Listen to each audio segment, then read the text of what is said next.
بسم اللہ الرحمن الرحیم۔ السلام علیکم ناظرین اکرام، پاکستان میں خواتین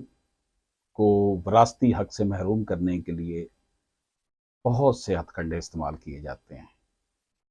سب سے بڑا معاملہ یہ ہوتا ہے جی، باپ اپنی زندگی میں بیٹوں کو ہبہ کر دیتا ہے، گفٹ کر دیتا ہے، اور وہ پھر آڑ لی جاتی ہے جی ہبہ کرنے میں تو کوئی قباحت نہیں ہے، دین نے، اسلام نے ہمیں اس کی اجازت دی ہے۔ دوسرا ہتھ کنڈا یہ استعمال کیا جاتا ہے کہ ڈائریکٹ پراپرٹی بیٹوں کے نام پہ خرید لی جاتی ہے، اور وہ پھر یہی کہا جاتا ہے کہ جناب یہ تو شروع سے ہی ان کے پاس ہے، حالانکہ بچے بے شک اس ٹائم مائنر ہوں۔ تیسرا ہتھ کنڈا ایک یہ استعمال کیا جاتا ہے کہ بیٹیوں سے دستبرداری لکھوا لی جاتی ہے کہ جناب میں نے اب یہ حصہ ان سے نہیں لینا ہے، یا یہ کہا جاتا ہے کہ جی میں نے اپنا حصہ وصول کر لیا، اس کے پیسے لے لیے، میں دستبردار ہوں۔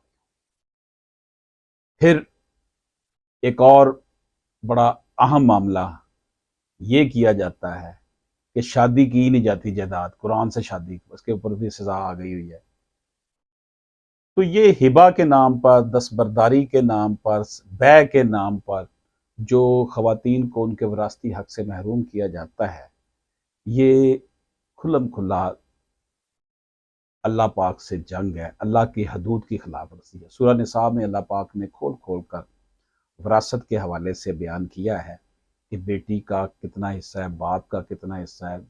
ماں کا کتنا حصہ ہے، بیٹے کا کتنا حصہ ہے، ایک ایک کا کھول کھول کر۔ اور یہ اللہ کی حد ہے، اور جو اللہ کی حد کو توڑتا ہے اس کی بخشش نہیں ہونی ہے، ہمیشہ وہ جہنم میں رہے گا۔ یہ بات نہ جانے کیوں ہمیں سمجھ میں نہیں آتی۔ ہم مسلمان بھی ہیں، ہم نے نمازیں، حج بڑے کرتے ہیں، ہم عمرے بڑے کرتے ہیں، گاڑیاں ہم نے رکھی ہوئی ہیں، خود کو بڑا دین اسلام کا پیروکار بھی گردانتے ہیں، لیکن جب اس معاملے میں بات آتی ہے وراثتی حق کے معاملے میں تو فوراً جناب بیٹے کو حصہ دے دینا، بیٹی کو نہیں دینا۔ بیٹی کو معاشی طور پر، سماجی طور پر جو نقصان پہنچ رہا ہوتا ہے، اس وجہ سے اس کا آپ اندازہ لگا لیں کہ بیٹی ساری زندگی جو ہے، اس کی اولاد آگے جو ہے وہ محرومیوں میں سے اسے گزارا کرنا پڑتا ہے۔ اس لیے ایپیکس کورٹس نے خاص طور پر سپریم کورٹ آف پاکستان کے جو نامزد چیف جسٹس ہیں، ان کی 2019، 2020، 2021، 2022 اور 2023، یہ پچھلے 3-4 سال میں انہوں نے لینڈ مارک ججمنٹس دی ہیں۔ قاضی فائز عیسیٰ صاحب نے انہوں نے واضح طور پر کہا ہے کہ جناب بیع کے نام پہ، دستبرداری کے نام پہ، ہبہ کے نام پر اگر کی جائے گی کسی خاتون کو وراثتی حق سے محرومی، تو یہ کانسٹیٹیوشن آف پاکستان کے مطابق پبلک پالیسی کے خلاف ہے، اسے نل اینڈ وائڈ قرار دے دیا جائے گا۔ وراثت سے محروم کرنے کے لیے کوئی بھی ہتھ کنڈا استعمال کیا جائے، ساری کی ساری پراپرٹی وصیت کر دی جاتی ہے، یا ہبہ جو ہے وہ شرعی وارث کو ہو ہی نہیں سکتا، جو سپریم کورٹ آف پاکستان نے واضح طور پر کہا ہے۔ اور اس حوالے سے آپ نبی پاک صلی اللہ علیہ وآلہ وسلم کی وہ ایک حدیث بھی، حضرت نعمان بن بشیر رحمۃ اللہ علیہ کا رضی اللہ تعالیٰ عنہ کا واقعہ بھی ہمارے سامنے آتا ہے، جس میں انہوں نے اپنے ایک بیٹے کو غلام دن گفٹ کرنے کا کہا، تو کہا کہ نبی پاک صلی اللہ علیہ وسلم کو کہ آپ میرے اس میں گواہ بن جائے، تو آپ نے کہا کہ باقی اولاد کو بھی تم نے اس طرح گفٹ کیا؟ تو انہوں نے کہا جی نہیں۔ آپ نے کہا کہ میں اس ظلم میں تمہارا گواہ نہیں پا۔ تو گویا کہ اگر گفٹ کیا جاتا ہے کسی ایک بیٹی یا بیٹے کو محروم کر کے، تو وہ کسی طور پر بھی دین اسلام کے مطابق نہیں ہوگا۔ اس لیے جو بیٹیاں،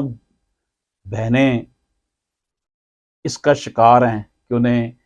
20 سال پہلے، 30 سال پہلے، 100 سال پہلے وراثتی حق سے محروم کر دیا گیا، ان کی اولادیں ایون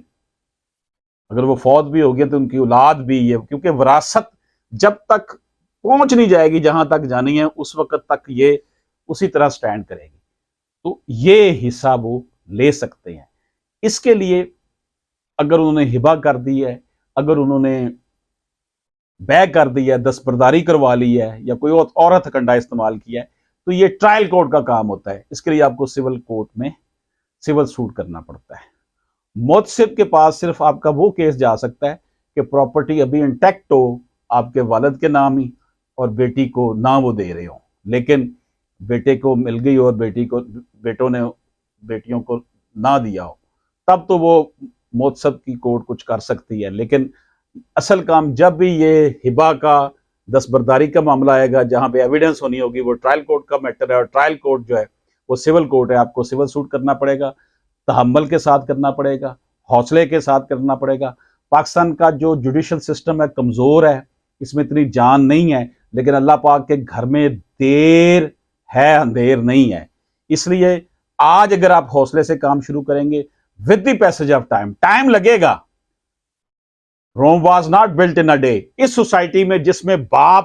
اور بھائی جو ہیں وہ بیٹی کے جو ہے وہ مجرم ہوں، اس کا حصہ کھا رہے ہوں، اس معاشرے میں بیٹی کے لیے حق لینا کتنا مشکل ہے۔ تو صبر کے ساتھ، حوصلے کے ساتھ آپ سول کورٹ میں آئیں، کیس آپ کا چلے گا، بعد میں یہ ڈسٹرکٹ کورٹ میں، ہائی کورٹ تک کیس آپ کا جا کر بالکل سیدھا ہو جاتا ہے۔ کانسٹیٹیوشنل کورٹ ہے، آئین کے مطابق انہوں نے فیصلے کرنے ہوتے ہیں۔ اگر آپ کا سول کورٹ میں آپ کو کوئی پرابلم بھی ہوگی، آپ کے خلاف بھی چلا گیا، تو کوئی اس میں بات نہیں ہے، کوئی خلاف نہیں، وہ ایک خاص لیول پہ انہوں نے صرف لا کے مطابق چلنا ہے۔ ہائی کورٹ کانسٹیٹیوشنل کورٹ، اس نے کانسٹیٹیوشن کے مطابق فیصلہ دینا ہے۔ اس لیے وہ میری بیٹیاں بہنیں جن کو ان کے وراثتی حق سے ہبہ کے نام پہ، دستبرداری کے نام پہ، سیل کے نام پہ محروم کر دیا گیا ہے، وہ اپنے حق کے لیے کوشش کریں، ہمت کریں۔ اللہ پاک حق کا نام ہے، اللہ پاک سچائی کا نام ہے، انشاءاللہ تعالیٰ ان کو کامیابی ملے گی۔ اجازت دیجیے، اللہ حافظ۔